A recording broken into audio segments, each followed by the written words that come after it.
नमस्कार दोस्तों, आप सभी का स्वागत है आपके अपने YouTube चैनल HRI न्यूज पर। इस समय की दोस्तों तमाम बड़ी खबरें, मुख्य समाचार सामने निकल के आ रहे हैं। शुरुआत करेंगे इस वक्त की बड़ी खबर से। पीएम केयर्स फंड पर आरटीआई का जवाब देने से पीएमओ ने किया मना। क्या कुछ है पूरा मामला, आगे जानेंगे। तो वहीं दोस्तों आप लोगों को बताएंगे, मोदी सरकार के 6 साल के कार्यकाल पर कांग्रेस का निशाना, दिया नारा बेबस लोग और बेरहम सरकार। तो वहीं दोस्तों बजरंग दल के नेता पर दर्ज हुई एफआईआर, 3 किशोरों को धमकाने का है आरोप। जी हां दोस्तों, क्या कुछ है पूरा मामला, आगे जानेंगे। तो वहीं दोस्तों आप लोगों को बताएंगे, ट्रेनों में गरीब मजदूरों के मानव अधिकारों का बुरी तरह से उल्लंघन हुआ है। राष्ट्रीय मानव अधिकार आयोग ने कई लोगों को थमाया नोटिस। इसी प्रकार की तमाम बड़ी खबरें आगे इसी वीडियो में जानेंगे। लेकिन उससे पहले दोस्तों, अगर आप लोग भी यही मानते हैं कि केंद्र की मोदी सरकार देश भर में कोरोना वायरस पर काबू पाने में पूरी तरह से नाकाम साबित हुई है, तो अभी इस वीडियो को लाइक करके अपना समर्थन जरूर दर्ज करवाइएगा और चैनल को फ्री में सब्सक्राइब करके बेल के आइकन को जरूर दबा दीजिए दोस्तों।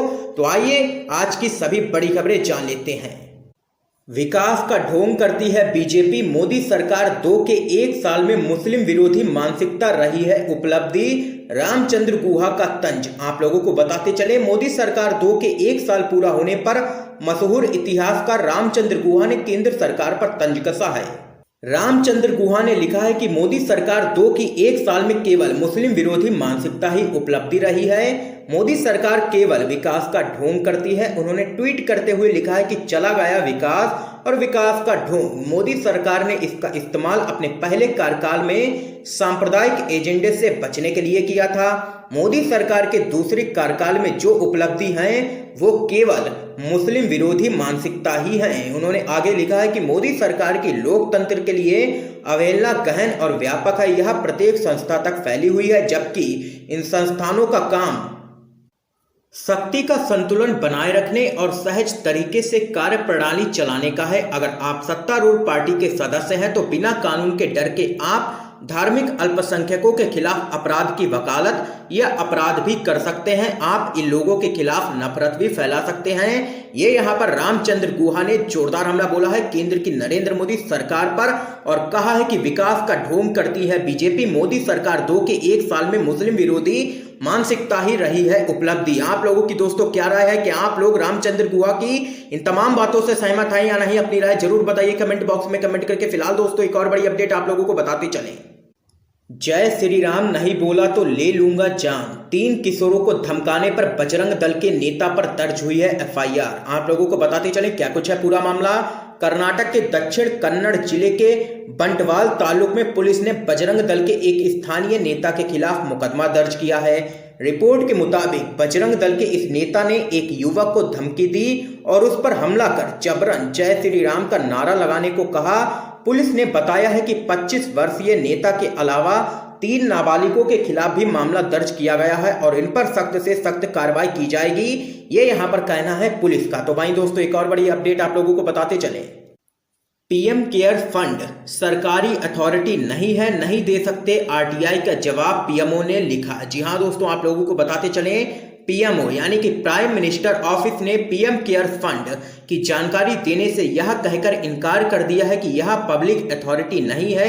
आपको बता दें कि आरटीआई एक्ट 2005 के तहत यह जानकारी मांगी गई थी पीएमओ से। यह आरटीआई 1 अप्रैल को हर्ष कांदुकुरी द्वारा दायर की गई थी, जिसमें पीएम केयर्स फंड के गठन और ऑपरेशन को लेकर के जानकारी मांगी गई थी। लेकिन यहां पर पीएमओ ने यह जानकारी देने से साफ इनकार कर दिया है। तो वहीं दोस्तों एक और अपडेट आप लोगों को बताते चलें। मोदी सरकार के 6 साल के कार्यकाल पर कांग्रेस पार्टी का निशाना, रुपया मार्गदर्शक मंडल में पहुंचा बेबस लोग, बेरहम सरकार का दिया नारा। आप लोगों को दोस्तों बताते चलें, कांग्रेस के संगठन महासचिव केसी वेणुगोपाल ने वीडियो लिंक के माध्यम से संवाददाताओं से कहा कि भारी निराशा, आपराधिक कुप्रबंधन एवं असीम पीड़ा का साल 7वें साल की शुरुआत में भारत एक ऐसे मुकाम पर आकर खड़ा है जहां देश के नागरिक सरकार द्वारा दिए गए अनगिनत घावों व निष्ठुर असंवेदनशीलता की पीड़ा सहने को मजबूर हैं। उन्होंने दावा किया कि पिछले 6 सालों में देश में भटकाव की राजनीति एवं झूठे शोरगुल की पराकाष्ठा मोदी सरकार के कामकाज की पहचान बन गई है। दुर्भाग्यवश भटकाव के इस आडंबर ने मोदी सरकार की राजनीतिक महत्वाकांक्षाओं को तो पूरा किया, परंतु देश को भारी सामाजिक व आर्थिक क्षति पहुंचाई है। तो वहीं कांग्रेस पार्टी के मुख्य प्रवक्ता रणदीप सिंह सुरजेवाला ने आरोप लगाया है कि ढोल नगाड़े बजाकर बड़े बड़े वादे कर सत्ता में आई यह सरकार देश को सामान्य रूप से चलाने की एक छोटी सी उम्मीद भी पूरा करने में विफल रही तथा उपलब्धि के नाम पर शून्य साबित हुई है केंद्र की मोदी सरकार। उन्होंने कहा है कि सरकार और प्रधानमंत्री द्वारा निर्मित त्रासदियों से देश पिछले कुछ वर्षों से जूझ रहा था और अब भी जूझ रहा है। ये यहाँ पर कांग्रेस पार्टी के प्रवक्ता रणदीप सिंह सुरजेवाला ने जोरदार हमला बोला है और यहाँ पर कांग्रेस ने दिया है नारा, बेबस लोग बेरहम सरकार का। तो वहीं दोस्तों एक और बड़ी खबर आप लोगों को बताते चले। कांग्रेस के नेता अधीर रंजन चौधरी बोले, कांग्रेस ने लोकसभा में कोरोना का जिक्र किया लेकिन बीजेपी ने सिर्फ गोबर और गौमूत्र का। लोकसभा में कांग्रेस के नेता अधीर रंजन चौधरी ने कोरोना वायरस और लॉकडाउन को लेकर के मोदी सरकार पर कई गंभीर आरोप लगाए हैं। अधीर रंजन चौधरी ने कहा है कि जब लोकसभा में कांग्रेस बार बार कोरोना वायरस का मुद्दा उठा रही थी तब बीजेपी सिर्फ गोबर और गौमूत्र की बातें ही कर रही थी। अधीर रंजन चौधरी ने आगे कहा है कि प्रधानमंत्री नरेंद्र मोदी की तरफ से 20 लाख करोड़ का आर्थिक पैकेज एक मजाक था। सरकार को जनता की कोई भी परवाह नहीं है। कोरोना वायरस पर कामयाबी पाने का सरकार झूठा दावा कर रही है। लगातार कोरोना के खिलाफ केंद्र सरकार कोई भी काम करती हुई नहीं दिख रही है। ये यहाँ पर अधीर रंजन चौधरी ने जोरदार हमला बोला है और कहा है कि कांग्रेस ने लोकसभा में कोरोना का जिक्र किया लेकिन बीजेपी ने सिर्फ गोबर और गौमूत्र का। तो वहीं दोस्तों एक और बड़ी अपडेट आप लोगों को बताते चले। मोदी सरकार के दूसरे कार्यकाल का 1 साल पूरा होने के जश्न पर प्रियंका गांधी का तंज। कांग्रेस की राष्ट्रीय महासचिव प्रियंका गांधी ने मोदी सरकार 2 के 1 साल के जश्न पर जोरदार हमला किया है। उन्होंने उत्तर प्रदेश में सुसाइड के एक मामले को उठाते हुए यह कहा है कि भारत में बहुत सारे लोग आज इसी तरह कष्ट में हैं। एक दुखद घटना में उत्तर प्रदेश के भानु गुप्ता ने ट्रेन के सामने आकर आत्महत्या कर ली थी। उसने अपने सुसाइड नोट में आर्थिक तंगी का हवाला दिया है कि काम बंद हो चुका है, लॉकडाउन लगातार बढ़ता जा रहा है। यह शख्स खुद बीमार था और अपनी बीमार मां का इलाज भी कराना चाहता था लेकिन यहां पर पैसों के कारण इलाज नहीं करा सका और पूरे सिस्टम के आगे हार गया यह शख्स। उसने अपने सुसाइड नोट में आगे लिखा है कि सरकार से केवल राशन ही मिलता था और भी तो चीजें खरीदनी पड़ती हैं और भी जरूरतें होती हैं। जबकि प्रियंका गांधी ने आगे लिखा है कि ये पत्र शायद आज 1 साल के जश्न वाले पत्र की तरह गाजे बाजे के साथ आपके पास ना पहुंचे लेकिन इसको पढ़िए जरूर। भारत में बहुत सारे लोग आज इसी तरह कष्ट में हैं। ये यहाँ पर प्रियंका गांधी ने ट्वीट किया है और यहां पर यह खबर शेयर की है और केंद्र की मोदी सरकार को लिया है निशाने पर। फिलहाल दोस्तों एक और बड़ी खबर आप लोगों को बताते चलें। कोरोना संकट के बीच महाराष्ट्र सरकार का डॉक्टरों को बड़ा तोहफा, सैलरी में की गई जबरदस्त तरीके की बढ़ोतरी। महाराष्ट्र की सरकार ने प्रदेश में कोरोना संकट से लड़ रहे डॉक्टरों की सैलरी बढ़ाने का ऐलान किया है। सीएम उद्धव ठाकरे ने इसकी जानकारी खुद दी है। अनुबंध यानी कि कॉन्ट्रैक्ट बेस पर काम कर रहे डॉक्टरों के लिए सरकार ने सैलरी में इजाफे की घोषणा की है। उद्धव ठाकरे ने सैलरी में इजाफे की जानकारी देते हुए इससे कोरोना संकट से लड़ रहे डॉक्टरों के संकल्प को और मजबूती मिलेगी, ये यहाँ पर कहा है। उद्धव ठाकरे ने बताया है कि जनजातीय क्षेत्रों में जिन डॉक्टरों को 60,000 रुपए मिलते थे अब उन्हें 75,000 सैलरी के तौर पर दिए जाएंगे, यानी कि उनकी सैलरी में 15,000 रुपए की बढ़ोतरी होगी। और जिन लोगों को 70,000 रुपए की सैलरी मिलती थी अब उनको 85,000 रुपए दिए जाएंगे सैलरी के तौर पर। दूसरे क्षेत्रों में जहां MBBS डॉक्टरों को 55,000 रुपए दिए जाते थे अब उनको 70,000 रुपए दिए जाएंगे। अन्य क्षेत्रों में स्पेशलिस्ट डॉक्टरों को 65,000 की जगह अब 80,000 रुपए की सैलरी के तौर पर दिए जाएंगे। महाराष्ट्र सरकार की तरफ से ये यहाँ पर जबरदस्त इजाफा किया है सैलरी में डॉक्टरों की उद्धव ठाकरे सरकार ने। फिलहाल दोस्तों एक और बड़ी अपडेट आप लोगों को बताते चले। ट्रेनों में गरीब मजदूरों के मानव अधिकारों का बुरी तरह से हुआ है उल्लंघन। राष्ट्रीय मानव अधिकार आयोग ने इन लोगों को थमाया नोटिस।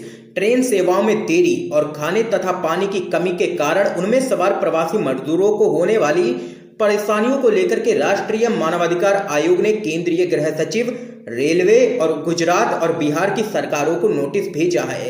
इन परेशानियों की वजह से कुछ यात्रियों के कथित तौर पर बीमार पड़ने और उनमें से कुछ लोगों की मृत्यु होने की भी खबरें सामने आ रही हैं। लगातार एनएचआरसी ने एक बयान में कहा है कि राज्य ट्रेनों में सवार गरीब मजदूरों के जीवन की रक्षा करने में विफल रहे हैं। बयान के मुताबिक एनएचआरसी ने रिपोर्टों के आधार पर यह संज्ञान लिया है कि जो रेलगाड़ियां प्रवासी मजदूरों को ले जा रही हैं वे न केवल देरी से शुरू हो रही हैं बल्कि अपने गंतव्य तक पहुंचने के लिए कई अतिरिक्त दिन ले रही हैं। बयान में कहा गया है कि एक रिपोर्ट में यह आरोप लगाया गया है कि कई प्रवासी मजदूरों ने ट्रेन से यात्रा के दौरान अपनी जान तक गंवा दी है। पीने के पानी और भोजन आदि की कोई भी व्यवस्था नहीं है, ये यहाँ पर एनएचआरसी ने कहा है। और गुजरात सरकार, बिहार सरकार और केंद्रीय गृह सचिव और रेलवे को थमाया है नोटिस। तो वहीं दोस्तों एक और बड़ी अपडेट आप लोगों को बताते चले। कांग्रेस ने मोदी सरकार 2 की पहली सालगिरह पर केंद्र सरकार को लिया आड़े हाथों। छत्तीसगढ़ की कांग्रेस इकाई ने ट्वीट कर केंद्र के 1 साल के कार्यकाल को जीरो बताया है। आप लोगों को दोस्तों बताते चले, इस दौरान कांग्रेस ने पीएम मोदी के 1 साल के कार्यकाल का ब्यौरा मांगा है। छत्तीसगढ़ कांग्रेस ने एक ट्वीट के जरिए केंद्र पर निशाना साधा। कांग्रेस पार्टी ने लिखा, पढ़ें माननीय प्रधानमंत्री नरेंद्र मोदी जी के 1 साल की उपलब्धियां। इस कैप्शन के साथ कांग्रेस ने एक काले रंग की बैकग्राउंड वाली एक फोटो पोस्ट की है जिस पर लिखा है कि कोई भी उपलब्धि नहीं है।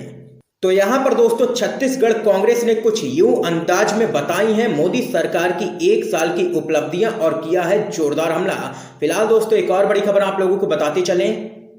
झूठे मामले दर्ज कर हमें डरा सकते हैं तो आप बहुत बड़े भ्रम में जी रहे हैं। पटना में एफआईआर दर्ज होने के बाद तेजस्वी यादव ने मुख्यमंत्री नीतीश कुमार को लिखी चिट्ठी। बिहार में गोपालगंज कूच को लेकर पटना में पूर्व मुख्यमंत्री राबड़ी देवी और नेता प्रतिपक्ष तेजस्वी यादव पर पुलिस के द्वारा दर्ज की गई प्राथमिकी के बाद तेजस्वी यादव ने एक बार फिर से नीतीश सरकार के खिलाफ मोर्चा खोल दिया है। पटना पुलिस की कार्रवाई के बाद तेजस्वी यादव ने मुख्यमंत्री नीतीश कुमार को खुला खत लिख करके चुनौती दे डाली है। तेजस्वी यादव ने मुख्यमंत्री नीतीश कुमार को लिखा है कि अगर आपको लगता है कि आप मेरे और पार्टी के नेताओं के खिलाफ झूठे मामले दर्ज कर हमें डरा सकते हैं तो आप बहुत बड़े भ्रम में जी रहे हैं। जब तक आपका पसंदीदा अपराधी और आतंकी प्रवृत्ति का विधायक गिरफ्तार नहीं किया जाता है तब तक हम आराम नहीं करेंगे और नरसंहार पीड़ित परिवार को न्याय दिलाकर ही रहेंगे। आप क्या चाहते हैं कि सत्ताधारी गुंडे ऐसे ही गरीबों का कत्लेआम करते रहें और हम चुप बैठे रहें और सब तमाशा देखते रहें? ऐसा नहीं होगा। ये यहाँ पर कहना है तेजस्वी यादव को और मुख्यमंत्री नीतीश कुमार को लिखी है चिट्ठी और दी है खुली चुनौती। तो वहीं दोस्तों एक और बड़ी खबर जान लेते हैं। हमेशा के लिए नहीं रख सकते हैं लॉकडाउन, हम कोरोना से 4 कदम हैं आगे, ये कहना है दिल्ली के मुख्यमंत्री अरविंद केजरीवाल का। दिल्ली के सीएम अरविंद केजरीवाल ने कोरोना के बढ़ते केस और उसके लिए सरकार की क्या तैयारियां हैं, इन सब बातों की जानकारी दी है आज। उन्होंने एक बार फिर कहा है कि लॉकडाउन हमेशा के लिए नहीं हो सकता है। कोई भी नहीं कह सकता है कि कोरोना की ये बीमारी आखिर कब तक खत्म होगी, इसलिए हालात सामान्य करना बहुत ही जरूरी है। उन्होंने कहा है कि कोरोना से चिंता जरूर होगी लेकिन घबराने की बिल्कुल भी जरूरत नहीं है। ये यहाँ पर दिल्ली के मुख्यमंत्री अरविंद केजरीवाल ने कहा है और कहा है कि हम कोरोना से 4 कदम हैं आगे। तो यहाँ पर दोस्तों आज की ये तमाम बेहद बड़ी खबरें सामने निकल के आई जो हमने आप लोगों के साथ यहाँ पर शेयर की हैं। इस वीडियो को ज़्यादा से ज़्यादा अपने दोस्तों तक जरूर पहुँचाइएगा, ज़्यादा से ज़्यादा इस वीडियो को शेयर कीजिए ताकि आप सभी के दोस्त भी इन खबरों को जान सकें और चैनल को सब्सक्राइब करके बेल के आइकन को जरूर दबा दीजिए। और अगर आपको ये वीडियो पसंद आया तो इस वीडियो को लाइक करना बिल्कुल भी मत भूलिएगा। दोस्तों आप सभी का बहुत बहुत